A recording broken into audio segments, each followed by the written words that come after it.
It's important that before you start to monkey around with the colors, that you have properly calibrated your screen. If you have not properly calibrated your screen, everything that you're doing will look different to everyone else unless their screen is set to the same settings as yours. So my suggestion is you go out and you buy a color monkey and you calibrate your screen every 2 weeks or so. I know some guys who calibrate their monitor every day. For me, that's overkill. Every day, I don't think so. So I probably calibrate my screen once a month, maybe once every 2-3 months, just because when I'm retouching, I have no ambient light coming into hitting my screen. I have no other lights on. I'm pretty much working in the dark. The only light that I really have is from my monitor. I'm currently using a 24-inch monitor. In my home office, I have a 27-inch, but both are color calibrated, so I'm able to move from one monitor to the next monitor without any shifting in colors.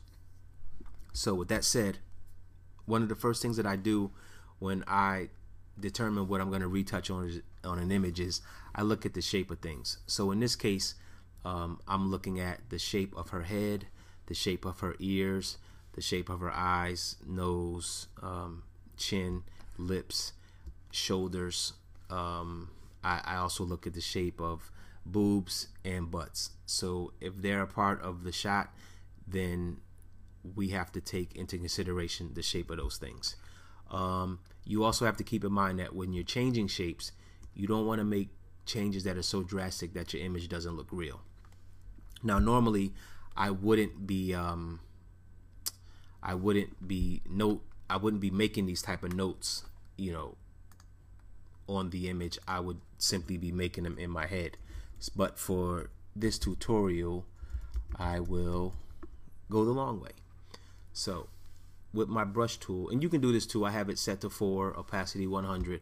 I'm just going to make notes on the things that I see that need to be retouched. And so with taking shapes into consideration, some of the things that I see that will need to be retouched are I will probably retouch the shape of her hair or head right here. It's a little flat here. Maybe move this part of her head out a little bit. Seems flat here too. I would take into consideration the shape of her hair right here. Seems to be poking out just a little bit. From this angle, if you look at her eyebrows, this eyebrow here seems to be way higher than the eyebrow that we see on the right side of the screen. We'd have to bring that into alignment with the eyebrow that we see on the right side. And also, you can also see the eye is a little bit bigger on the left side than it is on the right side. I'm looking at the bridge of her nose. We can see here. Probably have to bring that down a little bit. What do we see here? What else? I would probably bring her chin up a little bit. Seems to be just a little pointy. That's fine. I'm checking out her ear here. We change the shape of that just a little bit so that it's not so wavy. Let me see here. Yeah, change the shape of that so it's not so wavy. Also here, this part of the ear. Let me see here. See how this part of the ear is kind of, it's not terrible, but I would fix that. What else are we looking at? Shape of the nose, we got that. I'm looking at the shoulders. Shoulders look fine. What else? So as far as the shape of things are concerned, those are some of the areas that I would be focusing on when I'm retouching. Next thing I look at is hair, because to retouch hair could take you just as long as it would to retouch an entire image. So when I look at hair, I'm looking for strays, hairs that are out of place, or hairs that are in places that they shouldn't be. So in this case, we have a little bit of all of that. I see here in the forehead, we'd have to address the stray hairs here. We'd have to address the hairs in between these cotton balls that are on her face and hair. So we'd address some of these issues.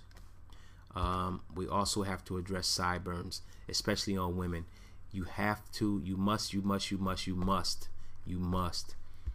take care of sideburns, especially on women. They're unattractive, and typically they're an easy fix. Hair in places that they shouldn't be. We take care of the hair inside her ear.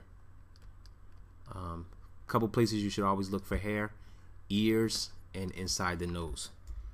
So her ear had a lot of hair in it. Nose, not so bad, but we want to take care of that.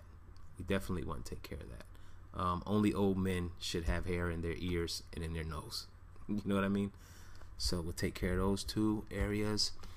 We also have more hair in between the cotton balls. We have some hanging off the edges here. What else? We also check for hair along the back and shoulders. We see some. It's not too bad, but we see some. We want to address that. Always address hair on the back.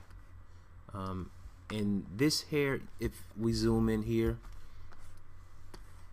we can see this.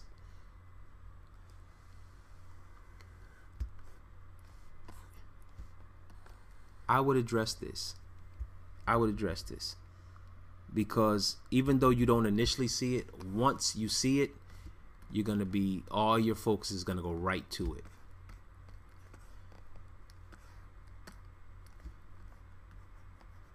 And so, you know, don't be afraid to zoom in to 2, 3, 4, 500% so that you can see things that you might not see right offhand.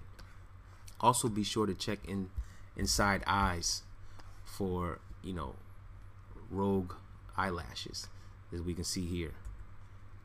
So I would take care of this piece of hair.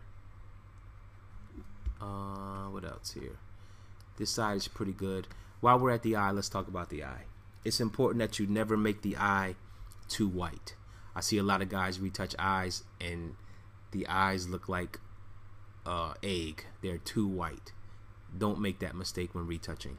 Also, it's okay to clear out these veins, but be sure to leave the eye with some type of texture.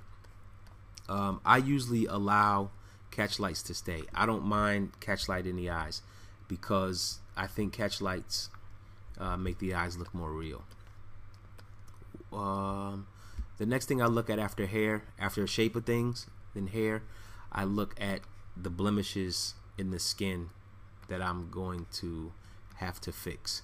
And a couple things that are really standing out to me right now is, because I'm a photographer and because I'm looking at the shadows on this model's face, I can see that she had a light back here somewhere. There was a light back here shining to the back of her head, because these shadows right here are so long that they are almost distracting, especially this one. So we have to address that in the retouch. I definitely would address this shadow here and this shadow here. We have to address those somehow. This one here, not too bad, but I would still address it. That's probably some advanced retouching techniques that you won't learn to do, you know, watching the videos that I offer for free. You also have some of that shadow here from the light. These are things that you have to take care of, because once you notice them, your eye will always be dragged into that part of the image.